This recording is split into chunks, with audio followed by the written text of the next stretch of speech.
பதம் செய்யும் விவாதம் செய்யும் விதம் வேதம் காட்டும் அவர் பாதம் வாதம் விவாதம்.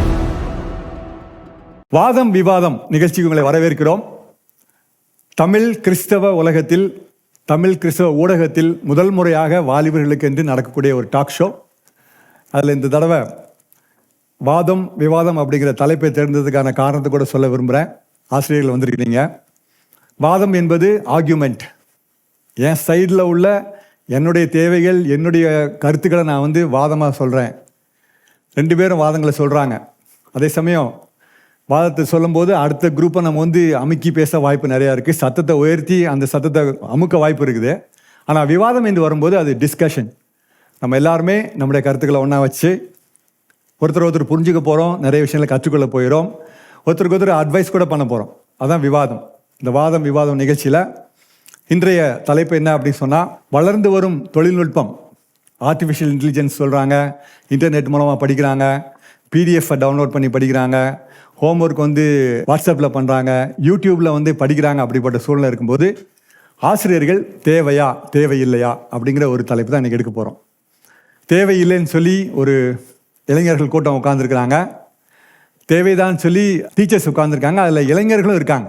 அது ஒரு அருமையான விஷயமா இருக்குது. ஆசிரியர் பணிங்கிறது எவ்வளோ முக்கியமானது அப்படிங்கிறத பார்க்க போகிறோம். உதாரணமாக இந்த நிகழ்ச்சியை ஆரம்பிக்கும் போது நாங்கள் என்ன தலைப்பு வைக்கலான்னு யோசிக்கும்போது ஆசிரியர் அப்படின்னு வச்சுருந்தோம். அந்த சரியில்லை அப்படின்னு சொல்லி ஒரு டீச்சர் சொன்னாங்க. கண்டிப்பாக ஒரு டீச்சரால் மட்டும்தான் சொல்ல முடியும். அதுக்கு காரணம் நான் சொல்ல போகிறேன். இப்போது ஆசிரியர் எப்போவுமே ஒரு ஏணி போல் இருப்பாங்க, நம்ம கேள்விப்பட்டிருக்கிறோம். அவங்க சின்னவங்களாக இருந்து நம்மளை பெரியவங்களாக மாற்றுறவங்க, சின்னவங்களாக இருக்காங்க. மேலே போனவங்க பார்க்கும்போது அந்த ஏணி ரொம்ப சின்னதாக தெரியுது. இன்னொரு வகையில் இந்த தொழில்நுட்பம் வளர்ந்த ஒரு காலத்தில் நான் எனது என்னால் என்ன செய்ய முடியுங்கிற ஒரு சந்ததி ஆசிரியர்களை ரொம்ப சின்னதாக பார்க்குது. அப்படிப்பட்ட சூழ்நிலையில் ஆசிரியர்கள் இன்றைக்கு தேவைதானா அப்படிங்கிறத பற்றி நம்ம பேச போயிடும். ஒருவேளை ஒருத்தர் அட்டாக் பண்ணுற மாதிரி நம்ம பேசாதபடிக்கு நாம் நம்முடைய கருத்துக்களை மிக தெளிவாக அதை சொல்ல ஆணித்தரமாக சொல்ல போகிறோம். நீங்கள் சொல்லுங்கள், இப்போது ஆசிரியர்னா யார்? ஒரு டெஃபினிஷன். ஒரு கற்றுக் கொடுப்பவர், இல்லை போதிப்பவர், இன்னும் சொல்லப்போனால் உதவி செய்பவர் அப்படின்னு சொல்லலாம் ஆசிரியர். ஓகே, நீங்கள் என்ன நினைக்கிறீங்க? ஆசிரியர்னா யாருன்னு நினைக்கிறீங்க? இன்ஸ்ட்ரக்ட் பண்ணுவாங்க, கைட் பண்ணுவாங்க. ஆனால் இது யார் வேணாலும் பண்ணலாம். பட் ஒரு டீச்சர் அப்படிங்கும் போது இந்த ஒரு குழந்தைக்கு எப்படி சொன்னால் புரியுமோ அந்த விதத்தில் இன்ஸ்ட்ரக்ஷன் கொடுத்து கைட் பண்ணுறது ஒரு டீச்சர், இண்டிவிஜுவல். உலகத்துக்கு நம்மளை கொண்டு வந்தது நம்ம அப்பா அம்மாவா இருக்கலாம். ஆனால் அந்த அப்பா அம்மாங்கிற முதல் எழுத்து நமக்கு நம்முடைய கரத்தை பிடித்து எழுதி கொடுப்பது யாருன்னா டீச்சர்ஸ் தான். கை தட்டுங்க. கண்டிப்பா இது அருமையான ஒரு கருத்து. ஆசிரியங்கிறது ஆசு கூட்டல் எரியர். ஆசுங்கிறது குற்றம், அதாவது குற்றத்தை திருத்துபவர். எரியர்னாக்க திருத்துபவர். ஆசிரியங்கிறது குற்றத்தை திருத்துபவர். நாம் பிழை செஞ்சாக அதை திருத்தி நல்ல ஒரு பாதைக்கு வழிகாட்டுபவர் தான் ஆசிரியர். ஆசிரியர் பணி என்பது ஒரு அறப்பணி. மாணவர்களுடைய திறமைகளை வெளிக்கொணர்பவர் தான் ஆசிரியர். நீங்க அறந்தரா சொன்னீங்க, இவங்க அறப்பணின்றாங்க. நாங்க தான் பாதி படிக்கிறோம், நீங்க பாதி சொல்லிக் கொடுக்குறீங்க, நீங்க அறப்பணி தான் பண்றீங்க அப்படின்னு சொல்றாங்க. ஆசிரியர்கள் ஏன் வேணாம் நீங்க நினைக்கிறீங்க? இது எப்படின்னா, என்னோட வாழ்க்கையில் 10th ஒரு சம்பவம் நடந்துச்சு. ஒரு சார் மேக்ஸ் சார் எங்களுக்கு. அவர் எப்பயுமே பாடமே நடத்த மாட்டார். அவர் பாட்டில் வருவார், மாணவர்களுக்கு புரிகிற மாதிரி நடத்த மாட்டார். அப்போ நான் கேட்டேன், நீங்கள் நடத்துகிறது எனக்கு புரிய மாட்டேங்குது, எனக்கு இன்னொரு டைம் சொல்லிக் கொடுங்க அப்படின்னு கேட்டேன். அவர் நான் நடத்துறது மற்றவங்க எல்லாருக்கும் புரியுது, உனக்கு மட்டும் ஏன் புரிய மாட்டேங்க அப்படின்னு அவர் என்ன திருப்பி கேட்டார். நான் சொன்னேன், மற்றவங்க எல்லாருக்கும் புரியுதுன்னா அவங்கள மாதிரி நான் கிடையாது, எனக்கு புரிகிற விதத்தில் நீங்கள் சொல்லிக் கொடுங்க அப்படின்னு அவரை வற்புறுத்தி கேட்டேன். அப்படி கேட்டப்போ அவர் சொன்னார், நான் நடத்துறது இதுதான், என்னால் இவ்வளோ தான் நடத்த முடியும், இப்படி தான் நடத்த முடியும், உனக்கு தேவையானதை நீ எப்படி உனக்கு புரிகிற மாதிரி எப்படி படிக்கணுமோ நீ அப்படி படிச்சுக்கிட்டு நீ எப்படினாலும் போய்க்க அப்படின்னு ஓப்பனப்பாக சொல்லிட்டாரு. நானே அதுக்கப்புறம் யூடியூப்பில் பார்த்தேன். யூடியூப்பில் அவர் போர்டில் யூடியூப் போயிட்டீங்களா? மேக்ஸில் அவங்க சொல்லிக் கொடுக்குறது இவர் போர்டில் சொல்லிக் கொடுக்குற ஒரு சில தியரிஸ் இந்த தியரி, இப்போ பிதாகரஸ் தேற்றம் அந்த மாதிரிலாம் இருக்குது. அதெல்லாம் அவர் இந்த தேற்றத்தின் படி அப்படின்னு சொல்லி நடத்தி போட்டுருவார். ஆனால் அந்த தேற்றம் அந்த இடத்துல எப்படி வச்சாங்கன்றதே நமக்கு புரியாது, அந்த தேற்றனால என்னன்னு தெரியாது. அதை யூடியூப்பில் உள்ள ஆள் தெளிவாக சொல்லி கொடுத்தாங்க. 1 மணி நேரம் கிளாஸ் இருக்குன்னா யூடியூப்பில் அவள் 1.5 மணி நேரம் எடுத்து கூட அதை சொல்லித்தரோம். அதுக்கப்புறம் நான் என்ன பண்ணேன், அந்த மேக்ஸில் நானே என்னை வளர்த்துக்கிட்டேன். அதுக்கப்புறம் நான் 89 எடுத்தேன் 10th மேக்ஸில். ஆனால் அவர் சொல்லி கொடுத்த பாடத்தை படித்தவங்க எல்லாருமே யாருமே என் மார்க்கை முந்தி வரலை. சார் அதாவது அவர் நாங்கள் ஒன்று சொல்கிறேன், அவங்க வந்து அதை குறிப்பிட்டு சொன்னாங்க, அது ஒரு ஆள் யூடியூப்பில் ஒரு ஆள் நடத்துனார். நான் இந்த அவையில் சொல்லிக்கொள்ள விரும்புகிற காரியம் என்னவென்றால், அந்த ஆளும் ஒரு ஆசிரியர் என்பதை நான் உங்களுக்கு சொல்லுகிறேன். ஆசிரியர் என்றால் பள்ளி அறையிலே வகுப்பறையிலே சாக்பீஸை பிடித்து எழுதுகிறவர் மாத்திரம் ஆசிரியர் அல்ல, பெற்றோர் ஒரு ஆசிரியர். அதாவது ஆனால் அது நீங்கள் சொன்னதுபடி அது ஆசிரியர் கிடையாதுன்னா ஒரு ஸ்டூடெண்ட் தான், என்ன மாதிரி உள்ள ஒரு ஸ்டூடெண்ட் தான். நான் என்ன ரியலி அவன் என்ன மாதிரி ஒரு ஸ்டூடெண்ட் தான். ஐயா கொஞ்சம் கவனிங்க, காலேஜ் படிக்கிற ஒரு ஸ்டூடெண்ட் பிஎட் படிச்சுட்டு வந்தவங்க தான் ஆசிரியர் கிடையாது. நான் நல்லா கவனிங்க, கொஞ்சம் நில்லுங்க தம்பி, அவசரப்படாங்க. உட்காரு. கடையில் நான் வந்து வியாபாரம் பண்ணிக்கிட்டு இருப்பேன். உங்கள் கடையா? ஆமாம். அந்த கடையில் என்னை நிறைய பசங்க, அதாவது அந்த என்னுடைய கிராமத்தில் உள்ள அவனுக்கு கணக்கு நான் ஒரு கணக்கு வாத்தியார், கணக்கு ஏறாத தம்பி, கூட்டல் தெரியாத தம்பி. ஆனால் அந்த இடத்துல உட்காந்து அந்த கடையில் வியாபாரம் பண்ணி கொண்டு நான் அதில் எத்தனை பிள்ளைகள், அதில் இன்றைக்கி கூட பெரிய இன்ஜினியராக இருக்கான். அவன் சொல்லுவான், அண்ணே நீங்கள் அந்த கடையில் உட்காந்து சொல்லிக் கொடுத்த கணக்குனால நான் அன்றைக்கி பெரிய ஆளாக இருக்கேன்னு சொல்லுவான். நான் அன்றைக்கி பார்த்தீங்கன்னா நான் பிஎட் படிக்கலை, ஆனால் சொல்லிக் கொடுக்குறவன் எவனாக இருந்தாலும் அவன் ஆசிரியர் என்பதை நான் இந்த அவையில் சொல்லிக் கொள்கிறேன். ஆனால் நீங்கள் அதில் நான் சொன்ன விஷயத்தில் ஒன்று நீங்கள் நோட் பண்ண மறந்துட்டீங்க. அதாவது ஆசிரியர் என்பவர் நீங்கள் சொல்லிக் கொடுக்குறவங்க தான், நான் இல்லைன்னு சொல்ல. அந்த டயத்தில் ஒரு மாணவனுக்கு நீங்கள் சொல்லிக் கொடுக்க வேண்டிய கடமை இருக்குது. எனக்கு புரியலன்னு அந்த ஆசிரியர்கிட்ட கேட்டப்ப எனக்கு தனிப்பட்ட முறையில் சொல்லிக் கொடுக்க வேண்டியது அவரோட கடமை. அதை விட பெரிய வேலை உங்களுக்கு எதுவும் இல்லை. அதான் அப்படி தான் நான் நினைக்கிறேன். ஆனால் சொல்லிக் கொடுக்குற விஷயத்தை நீங்கள் தவற விட்டும்போது நான் வேற ஒரு ஆள்கிட்ட போய் கற்றுக்க வேண்டியதாக இருக்குது. அந்த இடத்துல நான் என்னோட செல்ஃபை நான் புரிஞ்சுக்கிட்டேன். இவர்கிட்ட கேட்டு வேஸ்ட்டுன்ற மாதிரி என் மைண்ட் செட் அன்றைக்கி போயிட்டு, உங்களால் ஒரு அரை மணி நேரம் எனக்கு ஒதுக்கி அந்த இடத்துல உங்களால் அந்த மேக்ஸ் அந்த சார் எனக்கு சொல்லி கொடுத்துருந்தா நான் வேறு யூடியூப் அதெல்லாம் நான் தேடி போக வேண்டிய அவசியம் இல்லை. நைட் ஸ்டடி ஃபெயில் ஆனவங்க கூட உட்காந்து படிக்க தேவையில்லை. உங்களால் ஏன் வந்து ஒரு அரை மணி நேரம் 5:30 முடிஞ்சோடனே வீட்டுக்கு ஓடுறீங்க சார் எல்லாரும்? அந்த 5:30 அப்புறம் ஒருத்தன் டவுட் கேட்டால் உங்களால் சொல்லிக் கொடுக்க முடியுமா? நாளைக்கு வா தம்பி பார்த்துக்கலாம் தானே சொல்லுவீங்க? சொல்லுங்கள். ஓகே. நாங்கள் ப்ராக்டிக்கல் வாழ்க்கையில் சொல்லி கொடுத்துட்டு தான் இருக்கிறோம். என் வாழ்க்கையில் நடந்த ஒரு சம்பவம் என்னென்னா, நான் வந்து ஒரு KNKHல ஒர்க் பண்ணேன். நெக்ஸ்ட் இயர் நான் ரிசைன் பண்ணிட்டு வந்துட்டேன். நெக்ஸ்ட் இயர் VBS நடத்துறதுக்காண்டி போயிருக்கப்போ ஒரு பையன் வந்து என் கையை பிடிச்சி ஒரே அழுக. எதுக்குடா அப்படின்னு கேட்டால், அக்கா நீங்கள் இருந்தீங்கன்னா நான் பாஸ் ஆகியிருப்பேன், நீங்கள் இல்லைன்னொன்னே எனக்கு கைட் பண்ண ஆள் இல்லை, நான் ஃபெயில் ஆகிட்டேன் அப்படின்னு சொல்லி கையை பிடிச்ச ஆள் தான். அப்போ நான் சொன்னேன், ஏன்டா படிக்க போகிறது நீனு, அக்கா இருந்து நான் என்ன செய்ய வைப்பேன் அப்படின்னு தான் நான் சொன்னேன். ஏன்னா ஒவ்வொரு ஆசிரியர் நடத்த வேண்டிக்கிற விதை, ஏன்னா அந்த பையனுடைய மனநிலைமையை நாங்கள் புரிந்து கொள்வோம். யூடியூப் வந்து உங்கள் மனநிலைமையை புரிந்து கொள்ளாது. ஏதோ நீங்கள் கேட்குறத மட்டும் சொல்லிவிடும். ஆனால் நாங்கள் ஒரு பையன் வந்து நிற்கும் போது அவன் என்ன நிலைமையில் இருக்கான் சொல்கிறது புரியுதா, அவனுக்கு புரியலன்னா அவன் முழிக்கிற மொழியை வச்சே நாங்கள் பார்த்து சொல்லிடுவோம், டேய் உனக்கு இது புரியலல்ல, நீ இன்னும் ஒழுங்காக ஓகே ஆகலல்ல அப்படின்னு நாங்கள் திருப்பி கேட்டு அவனுக்கு என்ன எது, அவனுடைய ஒருவேளை அவன் பாடி வீக்காகவே இருந்தால் கூட நாங்கள் அதை பார்த்து என்ன செய்வோம், அப்படிப்பட்ட சிச்சுவேஷனுக்குள்ளே நாங்கள் என்ன செய்வோம், கடந்து போகிறோம். அந்த பிள்ளைங்களை நல்வழிகளை நாங்கள் நடத்தி கொண்டு இருக்கிறோம். எத்தனையோ பிள்ளைங்க இதன் நிமித்தமாக ஹை லெவலில் போயிருக்கிறாங்க. ஏன் இந்த இடத்துல வந்திருக்கிற நீங்கள் கூட அந்த ஹை லெவலில் போகிறதுக்கு உங்கள் ஆசிரியருடைய மிகப்பெரிய காரணத்தினால தான் நீங்கள் என்ன செஞ்சுருக்கீங்க, இந்த இடம் வரைக்கும் என்ன செஞ்சுருக்கீங்க, வந்திருக்கீங்க. அதை உங்களை யாராலும் மறுக்கவும் முடியாது, மறைக்கவும் முடியாது. ஸோ ஆனாலும் என்ன, இப்போ உள்ள காலங்கள் உங்களை கவர்ந்து எழுப்பத்தினால நீங்கள் இந்த மாதிரி என்ன சொல்கிறீங்க, அது ஒன்றும் தவறு இல்லை, தெரிந்து கொள்வோம் இன்னும். ஓகே, ஒரு நிமிஷம். ஒரு ஆசிரியர் பிரச்சனையினால நீங்கள் வந்து மொத்தத்திலே ஆசிரியர்கள் தேவையில்லைன்னு சொல்கிறீங்களா, அல்லது ஆசிரியர்கள் தேவை ஆனால் இந்த மாதிரி மோசமான ஆசிரியர்கள் தேவையில்லைன்னு சொல்கிறீங்களா? ஆசிரியர்கள் சொல்லி கொடுப்பாங்க, அவங்க சொல்லி கொடுக்குற விஷயம் காலங்காலமாக ஒரே மாதிரி தான் இருக்கும். ஸோ நாங்கள் இப்போ இருக்கிற ஜென்ரேஷனில் எங்களுக்கு அப்டேஷன் தேவைப்படுது. ஸோ நாங்கள் எங்களுக்கு அதை ரீப்ளேஸ் பண்ணுற விதமாக எங்களுக்கு டெக்னாலஜி இருக்குது. ஸோ எங்களுக்கு தேவையான அந்த விஷயத்தை கொடுக்குற டெக்னாலஜி எங்களுக்கு ஒரு ஆசிரியராக இருக்குதுன்னு சொல்கிறேன். ஸோ இப்போ நான் ஒர்க் போகிறேன் அப்படின்னா சொல்கிற விஷயமே எனக்கு போதுமானதாக இல்லை. ஸோ நான் கற்றுக்கிட வேண்டியது இருக்குது. அந்த சொல்லிக் கொடுக்குற விஷயம் டெக்னாலஜி. ஸோ அதுதான் என்னுடைய விஷயம். டெக்னாலஜியை பார்த்து கற்றுக்கோங்க, எல்லாமே கற்றுக்கோங்க. கற்றுக்கிட்டு சொல்லித்தருவதில் தவறு இல்லை. ஆசிரியர் என்னன்னு கேட்டிங்கன்னா, அனுதினமும் என்னைக்கோ படித்தவங்க ஆற்றல டெய்லி படித்து படித்து படித்து படித்து மாணவர்களுக்கு புரியும் எண்ணத்தில் சொல்லிக் கொடுப்பவர் தான் என்னது ஆசிரியர். 95% இப்படி இல்லை எனக்கு தெரிஞ்சு. 95% ஆஃப் டீச்சர்ஸ் வந்து இந்த மாதிரி இல்லை. எல்லா ஸ்டூடெண்ட்டையுமே புரிஞ்சுக்கிற டீச்சர்ஸ் அப்படிங்கிறது 98% கூட சொல்லலாம். ஒன்லி 2% வேணால் இந்த மாதிரி இருக்கலாம். பட் மோர் ஓவர் வந்து எல்லாருமே வந்து இந்த இவர் அண்ணன் அவங்க சொன்ன மாதிரி தான் வந்து அவங்க ஆல்ரெடி வந்து இருக்கிறாங்க. நார்மலாக டீச்சர்ஸே வந்து அந்த மாதிரி தான் இருக்கிறாங்க. ஒரு ஸ்டூடெண்ட் ஏதாச்சும் ஒரு கொஸ்டின் கேட்குறாங்க அப்படின்னா இப்போது அந்த அவர் சொன்னார், நாங்கள் வந்து லேர்ன் பண்ணி வந்து திரும்ப டெய்லி நாங்கள் லேர்ன் பண்ணி சொல்லுவோம். ஸோ இவர் கேட்கும்போது வந்து அப்போ நீங்கள் எதில் லேர்ன் பண்ணுறீங்கன்னு சொல்லி, அப்போ ஆசிரியர் யார் ஆசிரியர், இந்த மாதிரி ஒரு இது கொஸ்டின் வந்து வருது. அவர் அதை லேர்ன் பண்ணி சொல்கிறதுக்கு அந்த டைம் இருக்குல்ல, அதுக்கு முன்னாடி இவங்க கேட்குற கொஸ்டின், இந்த பசங்க கேட்குற கொஸ்டின் தெரியலை அப்படின்னா உடனே அந்த பையனை வந்து திட்டிடுது.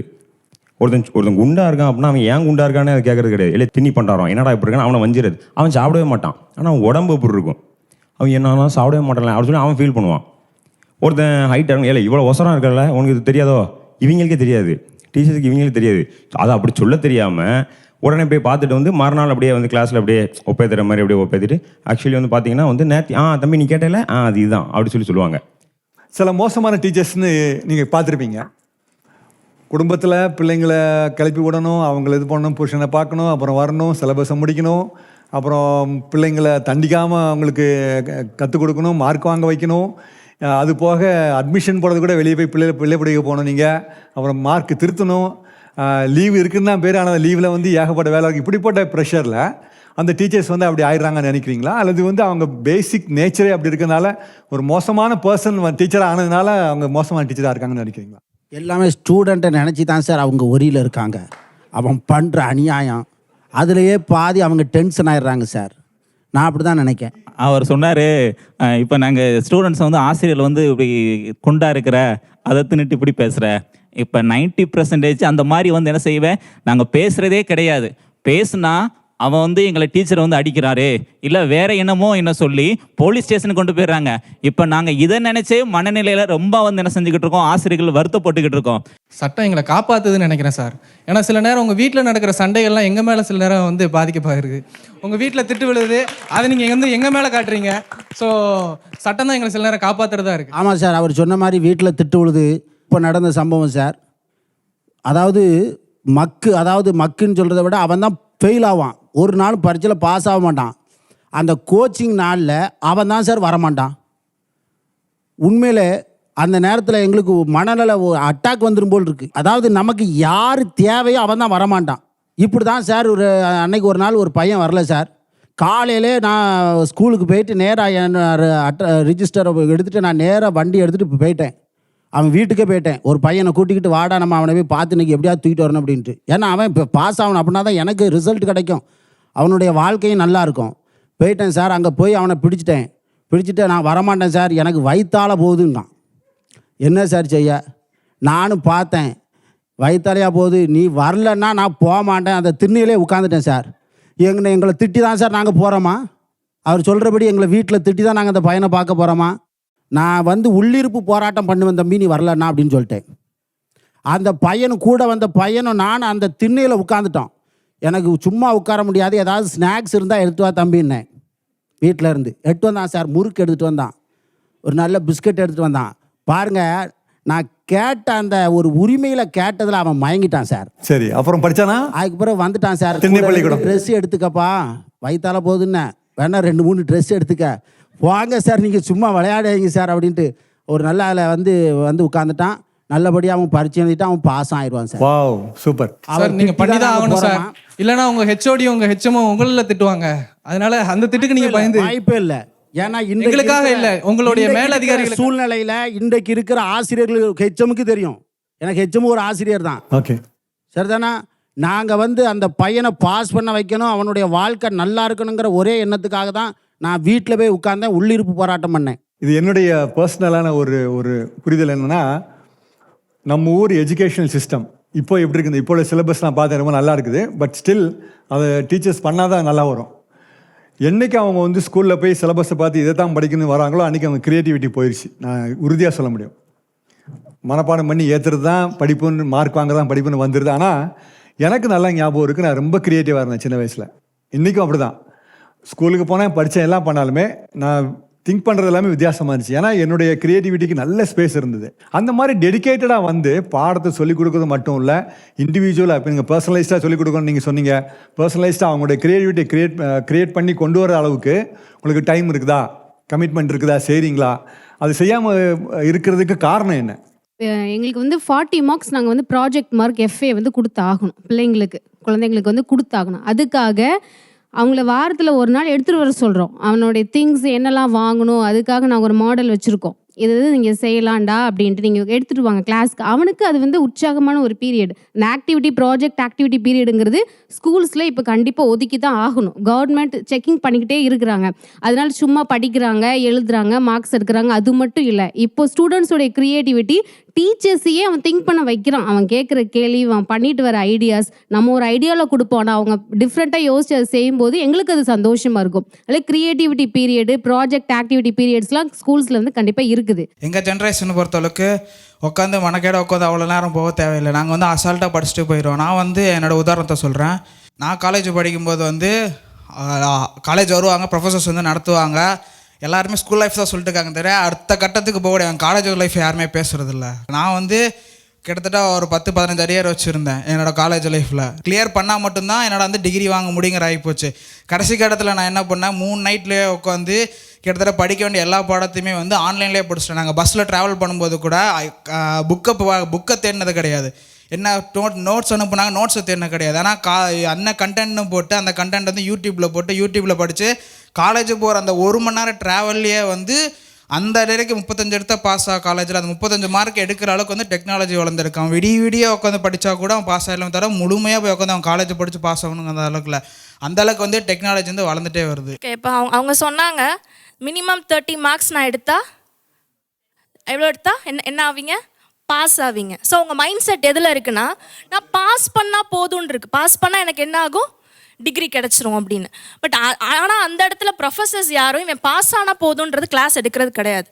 ஸோ நாங்கள் கிளாஸில் வந்து wait let me speak. So class எடுக்கும்போது அந்த அத்தாரிட்டி வேணும் டீச்சர். நாங்கள் கிளாஸ் எடுக்கும்போது இவன் பாஸ் ஆனால் போதும் அப்படின்னு எந்த ப்ரொஃபஸர்ஸும் கிளாஸ் எடுக்கிறது கிடையாது. ஸோ கிளாஸ் எடுக்கும்போது எல்லாருக்கும் ஈக்குவலாக எல்லாமே நாங்கள் எடுத்தாலும், இப்போ ரீசெண்டாக பார்த்தோன்னா கவர்மெண்ட்டில் 7.5 அப்படின்னு ஒரு கேட்டகரி இருக்குது. அது என்ன கேட்டகரி அப்படின்னு பார்த்தோன்னா, தமிழ் மீடியம்லேருந்து படித்து வர ஸ்டூடெண்ட்ஸ் அவங்களுக்கு வந்து இன்ஜினியரிங் காலேஜ் ஜாயின் பண்ணும்போது, கவர்மெண்ட் ஸ்கூலில் படித்து அவங்க வரும்போது அவங்களுக்கு ஃப்ரீ எஜுகேஷன் வரும்போது அந்த 7 அந்த மொத்த கேட்டகரி 7.5 கேட்டகரி அப்படின்னு ஒரு ஸ்பெஷல் கேட்டகரி இருக்குது. ஸோ அந்த ஸ்டூடெண்ட்ஸ்லாம் பார்க்கும்போது இன்ஜினியரிங் காலேஜில் ஜாயின் பண்ணும்போது அவங்களுக்கு இருக்க டிஃபிகல்ட்டி என்ன அப்படின்னா, இன்ஜினியரிங் வந்து இங்கிலீஷில் இருக்கும். ஸோ அவங்க தமிழ் மீடியம்லேருந்து வராங்க அப்படின்னா படிக்க கஷ்டப்படுவாங்கன்னு சொல்லிட்டு நாங்கள் தனியாக அதுக்காக லஞ்ச் ஹவரில் வந்து இங்கிலீஷ் தனியாக நாங்கள் எடுப்போம். பேசிக்காக அவங்களுக்கு சொல்லிக் கொடுப்போம். ஸோ இது தனியாக இருக்குது. அப்போது அந்த கிளாஸில் பார்த்தீங்க அப்படின்னா அட்டண்டன்ஸ்ன்னு சொன்னால் மட்டும்தான் கிளாஸுக்கே வருவான். ஏன்னா காலேஜ் பொறுத்த வரைக்கும் அட்டண்டன்ஸ் மார்க்குன்றது ஒரு தனி கேட்டகரியாக வச்சுருக்கோம். ஏன்னா காலேஜில் என்ன பண்ணுறாங்க, வரமாட்டாங்க. அட்டண்டன்ஸ் மார்க் கம்பல்சரின்னு சொன்னால் மட்டும்தான் இவ்வளோ 75% அட்டண்டன்ஸ் இருந்தால் தான் எக்ஸாம் எழுத முடியும் அப்படின்னு ஒரு க்ரைட்டீரியா வைக்கும்போது தான் அவன் அங்கே வரான். ஓகேவா? இன்னொன்று அவங்க சொன்னாங்க, நான் வந்து ஆன்லைனில் படித்து அதுக்கப்புறம் அந்த 30 மார்க் எடுக்கிறதுக்கு என்ன பண்ணுறேன், ஆன்லைனில் படிக்கிறேன் அப்படின்னு சொல்கிறேன்.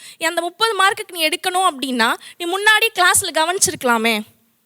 ஸோ ஸ்கூல் லெவல் மட்டும் கிடையாது, காலேஜ் லெவல்லையும் ப்ரொஃபஸர்ஸ் அவங்களால எவ்வளோ எஃபர்ட் போட முடியுமோ அவ்வளோ எஃபர்ட்டை, கவர்மெண்ட் காலேஜ் நான் சொல்ல ப்ரைவேட் காலேஜை பற்றி தான் நான் பேசுகிறேன், எவ்வளோ எஃபர்ட் போட முடியுமோ அவ்வளோ எஃபர்ட்டே நாங்கள் போடுறோம். இப்போ நம்ம மத்தியில் சிறப்பு விருந்தினராக டாக்டர் ஜான் கென்னடி வந்திருக்கிறாங்க. அவங்க வந்து தூய யோவான் கல்லூரியில் அதை NAC வாங்குறதுக்கு அவங்க ரொம்ப முயற்சி எடுத்தாங்க.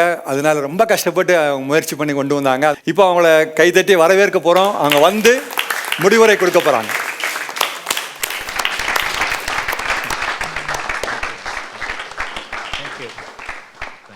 ஆண்டவராகிய இயேசு கிறிஸ்துவின் இணையற்ற நாமத்திலே உங்கள் ஒவ்வொருவருக்கும் அன்பான வாழ்த்துதல்களையும் வணக்கங்களையும் நான் தெரிவித்துக் கொள்வதில் மிக்க மகிழ்ச்சி அடைகிறேன்.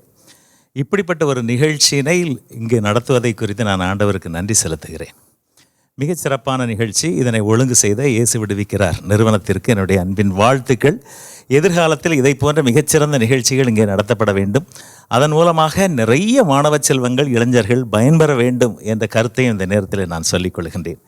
வாதம் விவாதம் என்று மிகச் சிறப்பாக இதற்கு பெயர் சூட்டியிருக்கிறார்கள். அதுவே மிக சிறப்பாக இருக்கிறது. நான் 2 பக்கத்திலும் இருக்கக்கூடிய வாதங்களையும் விவாதங்களையும் நான் உற்று நோக்கி கொண்டே இருந்தேன். அது எனக்கு ரொம்பவும் பிடித்திருந்தது. நீங்கள் சொன்ன வார்த்தைகள், உடனுக்குடனான பதில்கள், இவை எல்லாமே சிறப்பாக இருந்தது. நான் என்ன சொல்கிறேன், ஆசிரியர்களாக இருக்கக்கூடிய நீங்கள் முதலில் இந்த அருமையான மாணவ செல்வங்களுக்காக ஒரு சிறந்த கைத்தட்டி அவர்களுக்கு நம்முடைய பாராட்டுக்களை தெரிவித்துக் கொள்ள வேண்டும். ஏனென்றால் நீங்கள் தான் எதிர்கால தூண்கள்.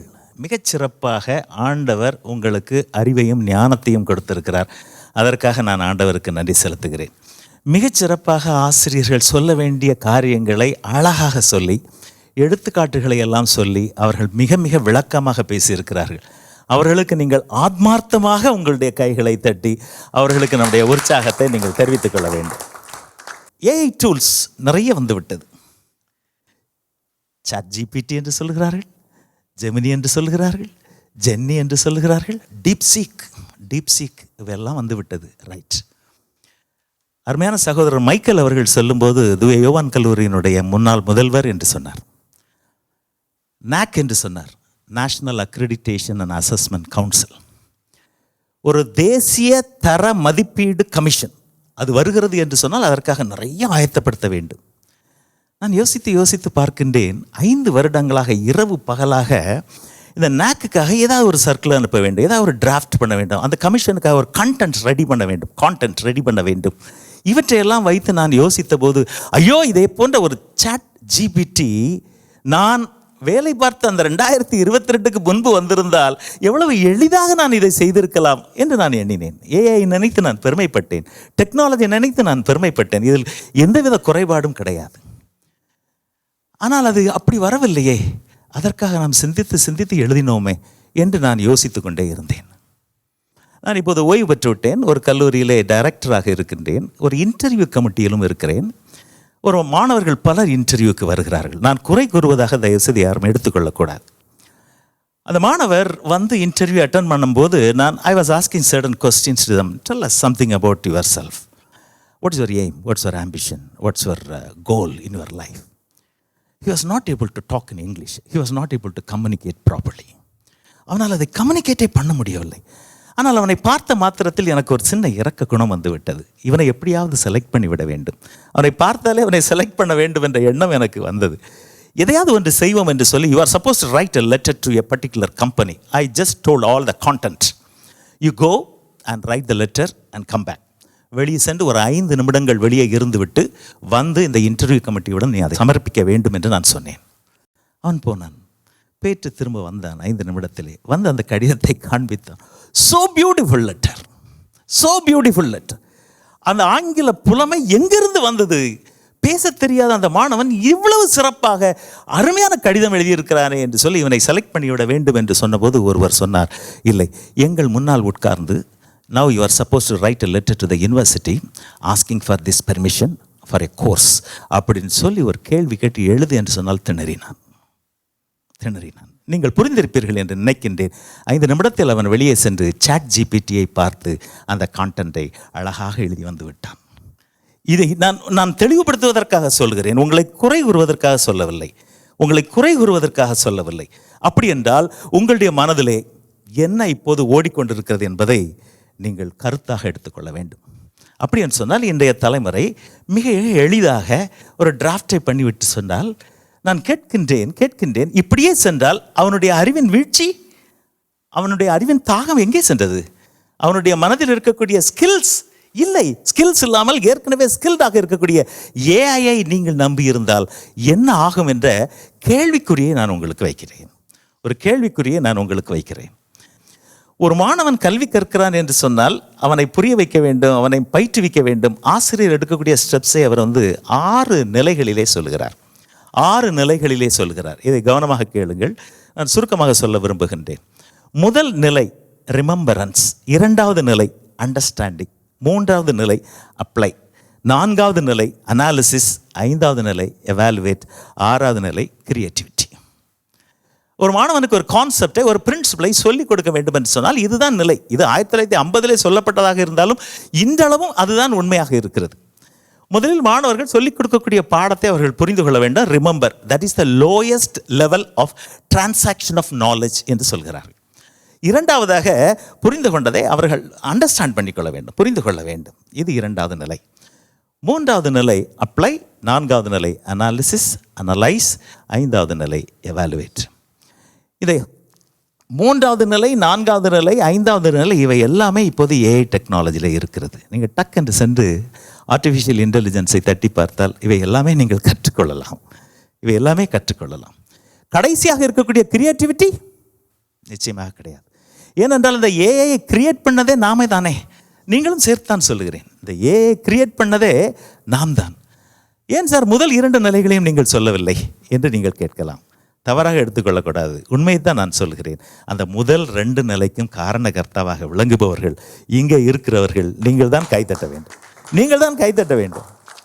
அந்த 2 நிலைகளையும், அந்த lowest level of transaction of நாலேஜையும் அண்டர்ஸ்டாண்டிங்கையும் கொடுப்பவர்கள் அவர்கள். அதற்கு பிறகு அவர்களுடைய பணி முடிந்து விட்டது. அதற்கு பிறகு அடுத்த ஸ்டெப்ஸை நீங்கள் ஏஐக்குள் சென்றால் உங்களுக்கு அந்த கிரியேட்டிவிட்டி என்ற வார்த்தையே உங்களுக்கு இல்லாமல் போய்விடும். ஒன்று நான் சொல்லுகிறேன், தவறாக எண்ண வேண்டாம். நாம் இருக்கிற இடம் ஒரு பரிசுத்தமான பூமி. இங்கு நான் கேட்கின்றேன், கிரியேட்டரை மதிப்பீர்களா, கிரியேஷனை மதிப்பீர்களா? அடிக்கடி நாம் வேதத்திலே சொல்லுகின்ற வார்த்தைகள். கிரியேட்டரா, கிரியேஷனா? நீங்கள் யோசித்து பார்க்க வேண்டும். ஏஐ என்பது ஒரு கிரியேஷன். அதை கிரியேட் பண்ணியது நாம் தான். நாம் ஆண்டவருக்கு ஒப்பிடவில்லை. நாம் கிரியேட் பண்ணது நாம் என்ற காரணத்தால் யாருக்கு முக்கியத்துவம் கொடுக்க வேண்டும் என்பதை எனது அருமை புதிய தலைமுறை மாணவ செல்வங்கள் புரிந்து கொள்ள வேண்டும் என்று அன்போடு நான் கேட்டுக்கொள்கின்றேன். எவ்வளவு பெரிய தொழில் புரட்சி நடந்தாலும் சரி, எவ்வளவு பெரிய இன்டர்நெட் புரட்சி நடந்தாலும் சரி, நிச்சயமாக ஆசிரியர்கள் தேவை, ஆசிரியர்கள் தேவை, ஆசிரியர்கள் தேவை. இதில் மாற்று கருத்தல்ல. மாதா பிதா குரு தெய்வம் என்பதை நீங்கள் மாதா பிதா கூகுள் தெய்வம் என்று ஒரு நாளும் மாற்ற முடியாது. கண்டிப்பாக மாதா பிதா குரு தெய்வம்தான் என்று கூறி உங்கள் அத்தனை பேருக்கும் என்னுடைய அன்பின் வாழ்த்துக்கள். நீங்கள் வாழ்க்கையிலே வெற்றி பெற வேண்டும், வளம் பெற வேண்டும் என்ற அன்போடு நான் வாழ்த்துகின்றேன். தானாக படிக்கின்ற மாணவர்களுக்கு திறமை அதிகம், நிச்சயமாக ஒத்துக்கொள்ள வேண்டும். அப்படி படிக்க முயன்றால் நீங்கள் படியுங்கள். தானாக உங்களால் படிக்க முடியும் என்ற எண்ணம் உங்களுக்கு இருந்தால் படியுங்கள். அதில் நிச்சயமாக நீங்கள் மிகப்பெரிய வெற்றியை பெறுவீர்கள். அதே நேரத்தில் ஆசிரியர்களிலும் ஒழுக்கக்குறைவான ஒரு சில ஆசிரியர்களால் ஆசிரியர் சமுதாயமே கெட்ட பெயரை வாங்கி கொண்டிருக்கிறது. அந்த ஆசிரியர் சமுதாயமும் தன்னை திருத்திக் கொள்ள வேண்டும். அதே நேரத்தில் அவர்கள் அடிக்கடி சொன்னதைப் போல, if you are not updating your knowledge you will be outdated. நீங்கள் சமுதாயத்திலே இல்லாமல் போய்விடுவீர்கள். அதனால் உங்களுடைய அறிவுத்திறனையும் நீங்கள் வளர்க்க வேண்டும் என்று அன்புடன் கேட்டு நிறைவு செய்கிறேன். நன்றி, வணக்கம். இந்த நிகழ்ச்சியின் முழு தொகுப்பையும் இவாஞ்சல் OTT-யில் காணலாம். தம்பி, டெக்னாலஜி பேசுறதுக்கு முன்னால ஸ்கூலுக்கு மேல ஒழுங்கா முடி வெட்டிட்டு வாங்க. கண்டென்ட்டை மட்டும் மாத்தாதீங்க. நாங்க டெக்னாலஜி வைஸா போயிட்டு நீங்க ஹேர் கேட் எதுக்கு தம்மந்தமெல்லாம் உள்ள கொண்டு வரீங்க? இவர் சொல்றாருல, இதெல்லாம் ஏஐ பண்ணாது. நான் இந்த ஏதாச்சும் கேள்வி கேட்டேன், நான் உன் ஹேர் ஸ்டைல் எப்படின்னு ஏஐ என்கிட்ட கேட்காது, உன் ட்ரெஸ்ஸிங் சென்ஸ் எப்படி ஏஐ என்கிட்ட கேட்காது. நான் ஆஸ் யூஷுவல் எனக்கு என்ன தேவையோ ஏஐ நான் வாங்கிடுவேன். அது என் ட்ரெஸ்ஸை பார்த்தோ என் மண்டையை பார்த்தோ அது வந்து எனக்கு சொல்லிக் கொடுக்காது. For further details and prayer support, contact Jesus Redeems Ministries, Nalumavudi, Thoothukudi District, 628-211. Our phone number 04639 353535. info@jesusredeems.org. Our website www.jesusredeems.com. God bless you.